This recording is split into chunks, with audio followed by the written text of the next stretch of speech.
Hi friends, இன்றைக்கி இந்த வீடியோவில் நம்ம என்ன பார்க்க போகிறோம்னு பார்த்தீங்கன்னா, ரொம்பவே ட்ரெண்டாக போயிட்டுருக்க ஸ்கேலப் டிசைன் ப்ளவுஸ் தான் இன்றைக்கி நம்ம வந்து ஸ்டிச் பண்ண போகிறோம்.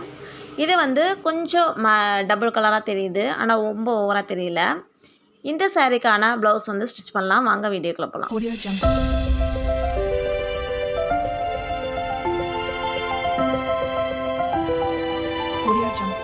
இதில் வந்துட்டு ஃபுல்லாக வந்து டிசைன் தான் எப்படி வைக்க போகிறோம்னு பார்க்க போகிறோம். பேக் சைடு வந்துட்டு நம்ம எப்பயும் போல் ப்ளவுஸில் வந்து அளவு எடுத்து அந்த நம்ம லைனிங் துணியை வந்து கட் பண்ணி வச்சுக்கணும்.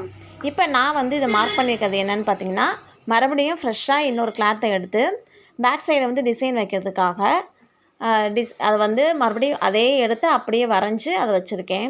இது வந்து அந்த லைனிங் ப்ளவுஸ் வந்து தனியாக வச்சுட்டோம். எக்ஸ்ட்ரா பீஸ் எடுத்து தான் இதில் வந்து நான் பண்ணிகிட்ருக்கேன்.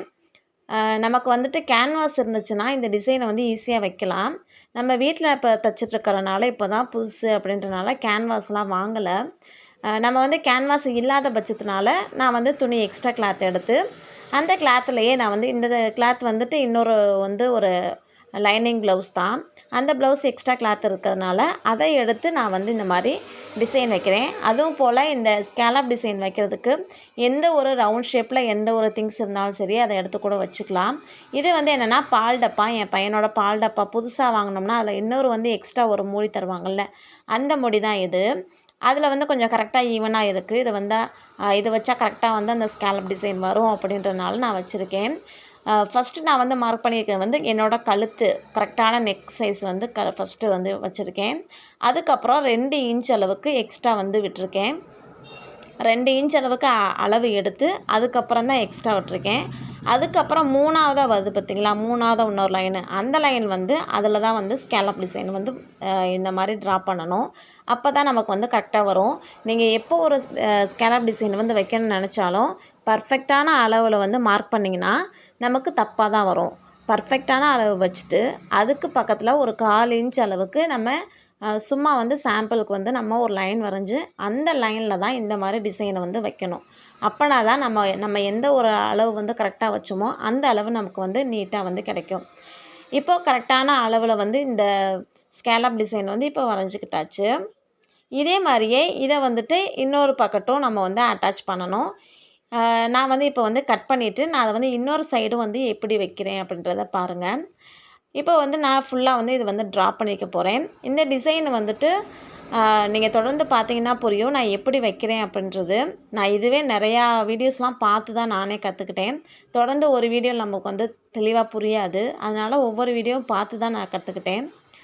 இப்போ அந்த டிசைனை வந்து நான் உங்களுக்கு தெளிவாக ஃபுல்லாகவே இந்த வீடியோவில் சொல்லித்தரேன். ஃபுல் அண்ட் ஃபுல் வந்து டிசைன் ஒர்க் மட்டும் தான் பார்க்க போகிறோம். இப்போ வந்துட்டு இந்த எக்ஸ்ட்ரா வந்து ப்ளவுஸில் வந்து டிசைன் வைக்கிறதுக்கு சாரியில் கொஞ்சமாக வந்து நான் கட் பண்ணி எடுத்துக்கிட்டேன். ஏன்னா சாரியோட கிளாத் தான் நமக்கு வேணும். டபுள் கலராக தெரியறதுக்காக சாரியோட கிளாத் தான் வேணும். இது வந்து ப்ளவுஸோட அளவு வந்து நம்ம கட் பண்ணி வச்சுருப்போம் பார்த்திங்களா, ப்ளவுஸோட வந்துட்டு லைனிங் துணியை எடுத்துகிட்டு நம்ம சாரியிலேருந்து கட் பண்ண பீஸை வந்து 2ஆக வந்து ஜாயின் பண்ணி வச்சுக்கிட்டேன். இந்த நம்ம நெக்குக்கு ஏற்ற அளவுக்கு வரணும், அந்த அளவுக்கு நான் வந்து ஜாயின் பண்ணி வச்சுக்கிட்டேன். ஒரு சில இதில் வந்து இந்த டிசைன் ரொம்ப குழப்புற மாதிரி இருக்கும். இது ரொம்பவே சிம்பிளாக நான் வந்து உங்களுக்கு நீட்டாக வந்து சொல்லி கொடுத்துட்றேன். நம்ம எப்பயும் போல் ப்ளவுஸ் வந்து எப்படி ஸ்டிச் பண்ணுவோமோ, நெக்கு வந்து எப்படி ஸ்டிச் பண்ணுவோமோ அந்த மாதிரி ஸ்டிச் பண்ணி எடுத்துக்கலாம். இதை வந்து நம்ம உள்பக்கமாக திருப்பிடுவோம். நம்ம மேலாக வச்சு அடிச்சிருக்கோம் லைனிங்கை, இதை வந்து உள்பக்கமாக திருப்பிடுவோம். 1/4 இன்ச் அளவுக்கு சீம் அலவன்ஸை விட்டுட்டு நம்ம இந்த மாதிரி ஸ்டிச் பண்ணிவிட்டு குட்டி குட்டியாக வந்து இந்த மாதிரி நாச்சஸ் போட்டால் மட்டும்தான் நம்ம கரெக்டாக வரும். அதே போல் நான் இந்த இடத்துல வந்து என்ன பண்ண போகிறேன்னு பார்த்தீங்கன்னா, ஃபுல்லாக வந்து திருப்பது கிடையாது. இந்த இடத்துல நான் வந்து பைப்பிங் கொடுக்க போகிறேன். இந்த பைப்பிங் வந்து நமக்கு ப்ளவுஸ் வந்து திக்கான க்ரீன் கலரு. அதே போல் இந்த நம்ம வந்து லைனிங் வந்து திக்கான க்ரீன் கலர் எடுத்திருக்கோம். இதுக்கு வந்து இந்த மாதிரி பைப்பிங் வச்சா கொஞ்சம் நல்லாயிருக்கும் அப்படின்றனால சடனாக எனக்கு இந்த தைச்சிட்ருக்கும் போது ஒரு ஃபீல் வந்துச்சு. சரி பைப்பிங் வச்சா கொஞ்சம் நீட்டாக இருக்கும், அந்த இடத்துல வந்து நம்ம லேஸ் வைக்க தேவையில்லை அப்படின்றனால நான் அந்த பைப்பிங் வந்து லைட்டாக மட்டும், நம்ம வந்து ரொம்ப ஃபுல்லாக டர்ன் பண்ணாமல் கொஞ்சமாக லைட்டாக வந்து எடுத்து விட்டு அதுக்கு மேலேயே வந்து பைப்பிங் நம்ம எப்படி போடுவோமோ அந்த மாதிரி நான் வந்து போட்டுட்டேன். நிஜமாக ரொம்பவே சூப்பராக இருந்துச்சு. நமக்கு பைப்பிங் எடுத்து தனியாக வந்து அட்டாச் பண்ணி நம்ம ஸ்டிச் பண்ணோம்னா கூட நமக்கு இன்னும் ரொம்பவே நேரமாகும். ஆனால் இது பாருங்கள், நிஜமாவே பைப்பிங் வந்து நமக்கு ஈஸியாக வச்ச மாதிரி இருக்குது. பேக் சைடும் அந்த மாதிரி அசிங்கமாக தெரியாமல் இருக்கும். ஓவராக நம்ம ஸ்டிச் பண்ணது வந்து தெரியாமல் இருக்கும். இப்போ ஒரு 2 இன்ச் அளவுக்கு கேப் விட்டுட்டு ஃபுல்லாக வந்து இந்த மாதிரி ஒரு ஓரலாக வந்து ஒரு ஸ்டிச் போட்டுக்கலாம். எக்ஸ்ட்ரா இருக்க அந்த சாரீ கிளாத்தை வந்து நம்ம கட் பண்ணி எடுத்துடலாம். இது வந்து இப்போதைக்கு கைக்கு வந்து தேவை. இப்போ நெக்குக்கு வந்து இந்த கிளாத் வந்து போதும். அதனால் அதை வந்து கட் பண்ணி எடுத்துக்கலாம். சும்மா ரொம்பலாம் கட் பண்ண வேணாம். நம்ம சாரியில் வந்து கொஞ்சம் வந்துட்டு நமக்கு மடிப்பு வேறு வேணும். அந்தளவு கட் பண்ணாமல் எந்த அளவுக்கு நமக்கு தேவைப்படுமோ அதை மட்டும் நம்ம வந்து கட் பண்ணி எடுத்துக்கலாம். அதிலே வந்து முடிஞ்ச அளவு ஜாயின் பண்ணி போட்டுக்க வேண்டியது தான். இப்போ பாருங்கள், இந்த அளவுக்கு வச்சாச்சு. இது வந்து ஃபஸ்ட்டு ஸ்டெப்பு. இது வந்து இருக்கட்டும். நெக்ஸ்ட்டு இன்னொரு ஸ்டெப்பு. இதில் தான் வந்து ஸ்கேலப் வந்து நம்ம வைக்க போகிறோம். ஸ்கேலப் வந்து நம்ம இந்த மாதிரி தனித்தனியாக வைக்கும்போது அது வந்துட்டு கேன்வாஸ் இருந்தால் தூக்காமல் இருக்கும். இது கேன்வாஸ் இல்லாத பட்சத்தில் இந்த டிசைன் வைக்கும்போது இன்னும் கொஞ்சம் நீட்டாக இருக்குது. இப்போ அதை அப்படியே திருப்பி இந்த மாதிரி டேப் பண்ணிக்கிட்டோம் அப்படின்னா இந்த பக்கத்து இருக்கிற அப்படியே அச்சு வந்து அந்த பக்கத்து ஒட்டிக்கும். அதுக்கு மேலே வந்து நமக்கு தெளிவான அளவுக்கு நம்ம ட்ரா பண்ணிவிட்டு ஸ்டிச் பண்ண ஸ்டார்ட் பண்ணலாம். ஒரே அளவு அப்படியே இந்த பக்கத்து 2 பக்கமே ஒட்டிக்கும். இப்போ நம்ம நெக் டிசைன் வந்து எப்படி வச்சோமோ அதே மாதிரியே தான் இதுலேயும் அதே மாதிரியே 2 பக்கத்தும் எப்போவுமே வந்து பின் குத்திக்கோங்க. பின் பண்ணிட்டோம் அப்படின்னாவே ரொம்பவே நீட்டாக வந்து நமக்கு கிடச்சிரும். எங்கிட்டுமே துணி வந்து நழுவாமல் இருக்கும். அதுக்காக தான் பின் பண்ணிக்கணும். ரொம்பவே நல்லா ஸ்டிச் பண்ண தெரியும் அப்படின்றவங்க கூட பின் பண்ணிக்கிறது ரொம்பவே நல்லது. இப்போ நம்ம ட்ரா பண்ணியிருக்க அந்த கோட்டு மேலேயே பொறுமையாக வந்து தையல் விடணும். அதே போல் இந்த வளைவு உள்ளே போயிட்டு வெளில வருது பார்த்திங்களா, அந்த உள்ளே போயிட்டு வர்ற இடத்துல நல்லா உள்ளறக்க போய் அதுக்கப்புறம் தான் டேர்ன் பண்ணி வரணும். அப்போனா தான் அந்த வளைவெல்லாம் அழகாக நீட்டாக வந்து தெரியும். நம்ம கட் பண்ணும்போது தொடர்ந்து வீடியோவை ஸ்கிப் பண்ணாமல் பாருங்கள். இதில் நிறையா வந்து உங்களுக்கு ட்ரிக்ஸ் வந்து தெரியும். தொடர்ந்து என்னோடய சேனலை சப்ஸ்கிரைப் பண்ணிக்கோங்க. மறக்காமல் லைக் பண்ணிடுங்க. கொஞ்சம் மோட்டிவேட்டாக இருக்கும் எனக்கு. இப்போ ஃபுல்லாகவே வந்துட்டு அந்த ஸ்கேலப் வந்து ஃபுல்லாக வரைஞ்சி ட்ரா பண்ணிக்கலாம். இது வந்து ரொம்பவே பார்க்க நீட்டாக இருக்கும். இது அந்த 2 பக்கத்துமே நம்ம வளையும் போது நான் கையை எப்படி வச்சு திருப்புறேனோ அந்த மாதிரி வச்சு திருப்பினீங்கன்னா தான், இதுக்காக தான் பின் பண்ணிக்கணும்னு சொல்கிறது. இப்படி பின் பண்ணிட்டோம் அப்படின்னா எங்கிட்டுமே துணி நழுவாது. நீங்கள் கையை வந்து தாராளமாக இந்த மாதிரி வச்சு கூட திருப்பிக்கலாம். சப்போஸ் நம்ம வந்துட்டு பின் பண்ணாமல் விட்டுட்டோம் அப்படின்னா ரொம்பவே கஷ்டமாக போயிடும். அப்படி பின்னு இல்லை அப்படின்னா இது எல்லாமே வந்துட்டு புது ட்ரெஸ் எடுத்தோம்னா அந்த சட்டைங்கள்லாம் வருது பார்த்திங்களா, அந்த குண்டூசி அதெல்லாம் தான் நான் எடுத்து வச்சுக்குவேன். அதே போல் இப்போ பின்னு இல்லை அப்படின்னா ஓரலாக வந்து நம்ம நிறையா தான் கிளாத் வச்சுருக்கோம். அந்த இடத்துல வந்து தையல் போட்டுட்டோம் அப்படின்னாலும் நழுவாது. ஏன்னா அந்த தையல் வந்து கட் பண்ணி எடுத்துருவோம். அதனால் அதுவும் தெரிஞ்சுக்காது. அந்த மாதிரி கூட நம்ம போட்டுக்கலாம். இப்போ எண்டிங்கில் வந்துட்டு அந்த கரெக்டான அளவில் வந்து நான் வந்து வெளியில் எடுத்துட்டேன். இப்போ ஃபுல்லாக வந்து நம்ம கட் பண்ணி எடுத்துக்கலாம்.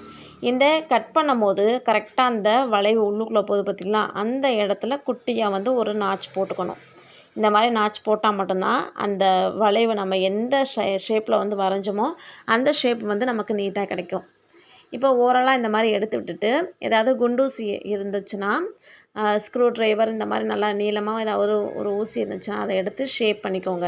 அப்படி இல்லைன்னா பென்சில் கூட எடுத்துக்கலாம். பென்சில் எடுத்து நல்லா அந்த ஷேப்லாம் எடுத்து விட்டோம் அப்படின்னா அழகாக வந்து அந்த ஸ்கேலப் வந்து டிசைன் வந்து கிடச்சிரும். அதுக்கப்புறம் ஓவர்லாக் போட்டுக்கலாம். ஆனால் வந்துட்டு கேன்வாஸ் இருந்துச்சுன்னா இந்த அளவுக்குலாம் நம்ம ரிஸ்க் எடுக்கணும்னு தேவையில்லை. கேன்வாஸ் இருந்தால் ஈஸியாக வந்துட்டு அயர்ன் பண்ணால் மட்டும் போதும். அது ஈஸியாக வந்து ஒட்டிக்கும். அந்த ஸ்கேலப் டிசைன் வந்து ஈஸியாக வந்துடும். நம்மகிட்ட இது வந்துட்டு அதாவது கேன்வாஸ் இல்லாத பட்சத்தில் தான் இந்த மாதிரி கொஞ்சம் ரிஸ்க் இருக்கும். ஆனால் இருந்தாலும் ஓரளவு நல்லா தான் வந்துருச்சு. நானே கிட்டத்தட்ட ஒரு 2-3 ப்ளவுஸ் இதே மாதிரியே மாடலில் ஸ்டிச் பண்ணிட்டேன். அந்தளவு கேன்வாஸ் இல்லாட்டினாலும் பரவாயில்ல, நல்லா தான் தெரியுது.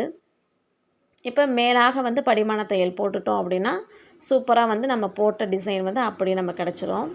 பாருங்கள், டிசைன் வந்து ரொம்பவே சூப்பராக வந்துருச்சு. இப்போ அடுத்து 3rd ஸ்டெப் என்னென்னா, அந்த ஃபஸ்ட்டு வந்து நம்ம ஓவர்லாக் பண்ணி அதாவது பைப்பிங் பண்ணி வச்சுருப்போம். அதுக்கு மேலேயே எடுத்து இதை அப்படியே அட்டாச் பண்ணிக்கணும். அவ்வளோதான். இதில் வந்து லைனிங் துணி இல்லை அதனால் அதை அப்படியே தூக்கி மேலே அப்படியே வச்சு இதுலேயுமே நான் வந்து எந்த அளவுக்கு நமக்கு கேப் வேணுமோ அந்த அளவுக்கு கேப் வந்து தள்ளி வச்சுட்டு குண்டூசி போட்டு நான் அட்டாச் பண்ணிக்கிட்டேன். குண்டூசியை வச்சு அங்கங்கே எல்லா பக்கமும் நழுவாத அளவுக்கு கரெக்டான அளவு வேணும் இல்லையா, அதனால் நழுவாத அளவுக்கு குண்டூசியை அந்தந்த இடத்துல எந்த இடத்துல நழுவுமோ அந்தந்த இடத்துல வந்து குண்டூசியை போட்டு பின் பண்ணி வச்சுட்டேன். இப்போ பின் பண்ணி வச்சதுக்கப்புறம் என்கிட்ட வந்து லேஸ் இருக்குது. அந்த லேஸை வச்சு ஃபுல்லாக வந்து ஒரு தையல் விட போகிறேன். அவ்வளோதான். இது வந்து ரொம்ப பெரிய வேலையெல்லாம் இல்லை. நமக்கு எந்த அளவு எந்த ஸ்டெப்பு எதுக்கு அடுத்து செய்யணும்னு தெரிஞ்சால் மட்டுமே போதும். நம்ம ஈஸியாக வந்து ஸ்டிச் பண்ணிடலாம். இப்போ என்கிட்ட லேஸ் இந்த க்ரீன் கலர் இதே அளவு அந்த ப்ளவுஸ் கலரே லேஸ் இருந்ததுனால அதை அப்படியே ஃபுல்லாக மேலாக அந்த டிசைனோட எண்டு வருது பார்த்திங்களா, அந்த எண்டில் வந்து பாசி வச்சு கோர்ப்பாங்க. நான் அந்த எண்டில் பாசி வச்சு கோர்க்கலை. இந்த இடத்துல வந்து லேஸ் தான் ஃபுல்லாக வந்து அந்த இடத்துல அட்டாச் பண்ணிக்கிட்டேன். கொஞ்சம் அங்கிட்ட இங்கிட்ட துணி நழுவாமல் வச்சுக்கலாம். நம்ம வந்து துணி வந்து எக்ஸ்ட்ரா தான் விட்டுருக்கோம். அதனால் நம்ம கரெக்டான அளவு வந்து லைனிங் தான் கரெக்டான அளவு மார்க் பண்ணியிருப்போம். ஃபுல்லாக எக்ஸ்ட்ரா இருக்க கிளாத்லாம் லைனிங் ஃபுல்லாக ஒரு ஓட்டு ஓட்டிட்டு அதுக்கப்புறம் எக்ஸ்ட்ரா இருக்க கிளாத்லாம் கட் பண்ணி எடுத்துடலாம். இப்போ லேஸ் வந்து அட்டாச் பண்ணியாச்சு. ரொம்ப லேஸ் வந்து கிராண்டான லேஸ்லாம் வாங்கலை, சிம்பிளான லேஸ் தான் வாங்கியிருக்கேன். போதும், இந்தளவுக்கே கொஞ்சம் நீட்டாக இருக்கும். ரொம்பவும் கிராண்டாக போகணுன்னு ஆசைப்பட மாட்டேன். சும்மா சிம்பிளாக இருந்தாலே ஓகே. நெக்ஸ்ட்டு வந்து நாட்டு வைக்கலாம். நாட்டு வந்துட்டும் கூட இந்த கடையில் நான் வாங்கிட்டேன். நாட்டு வந்து இதில் சேரீலலாம் எடுத்து வைக்கல. ஆனால் அதே கலர் வந்து கிடச்சிருச்சு. ஆனால் இந்த சாரீக்கு வந்துட்டு லேஸ் தான் கிடைக்க மாட்டேன்ருச்சு. இது வந்துட்டு கொஞ்சம் அந்தளவுக்கு ரிச்சான ஏரியாலாம் இல்லை, அதனால் ரொம்ப கிடைக்கல. இருக்கிறத வச்சு நம்ம அட்ஜஸ்ட் பண்ணி ஸ்டிச் பண்ணிடலான்னு பண்ணிட்டேன். இது வந்து கொஞ்சம் வந்து வச்சாச்சு. அதே போல் 2.5 இன்ச் அளவுக்கு கேப் விட்டு வச்சுட்டேன். இப்போ கீழே வந்து இடுப்பு பகுதியில் ஓரளவு ஒரு தையல் போட்டாச்சு. ஃபுல்லாக வந்து உங்களுக்கு எல்லாமே ப்ளவுஸ் வந்து A to Z வீடியோ வேணும்னா மறக்காமல் கமெண்ட் பண்ணுங்கள். நான் தெளிவாக ஒவ்வொரு வீடியோவும் தனித்தனியாக ஒவ்வொரு ஸ்டெப் பை ஸ்டெப்பாக வந்து நான் உங்களுக்கு போடுறேன். இப்போ வந்து அந்த இடத்துல ஸ்கேலப்பில் தூக்கிக்கிட்டு இருக்கோம், அசிங்கமாக இதை வந்து ஃப்ளவர் மாதிரி தூக்கிக்கிட்டு இருக்கோம். அந்த மாதிரி வேணான்றனால நான் வந்து கரெக்டாக அந்த சென்ட்ரு இடத்துல வந்துட்டு ஒரு பாசி வச்சு ஸ்டிச் பண்ணிக்கிட்டேன். இதுதான் என்னோடய ஃபைனல் லுக்கு, ப்ளவுஸோட ஃபைனல் லுக்கு. நான் வந்து ஃபுல்லாகவே ஸ்டிச் பண்ணி முடிச்சிட்டேன். பாருங்கள், இது வந்து என்னோடய சாரீ. இது வந்து குரூப் சாரியாக எடுத்தோம். அதில் வந்து நான் எனக்காக ஸ்டிச் பண்ணிக்கிட்டேன். ஃப்ரண்ட் சைடு வந்து அந்த கலர் வந்து எக்ஸ்ட்ரா இருந்ததுனால ஃப்ரண்ட்லேயும் கொஞ்சம் அட்டாச் பண்ணிக்கிட்டேன். என்னோடய ப்ளவுஸு எப்படி இருக்குன்னு பார்த்து மறக்காமல் கமெண்ட் பண்ணுங்கள். இதுதான் ப்ளவுஸோட ஓவரால் வியூ வந்துட்டு. இது வந்து பேக் சைடு பைப்பிங் கொடுத்த மாதிரி ஆயிடுச்சு. அதே போல் ஃப்ரண்ட் சைடு வந்து இதே மாதிரியே பைப்பிங் கொடுத்துக்கிட்டேன். எக்ஸ்ட்ரா அந்த கிளாத்தையும் அட்டாச் பண்ணிட்டேன்.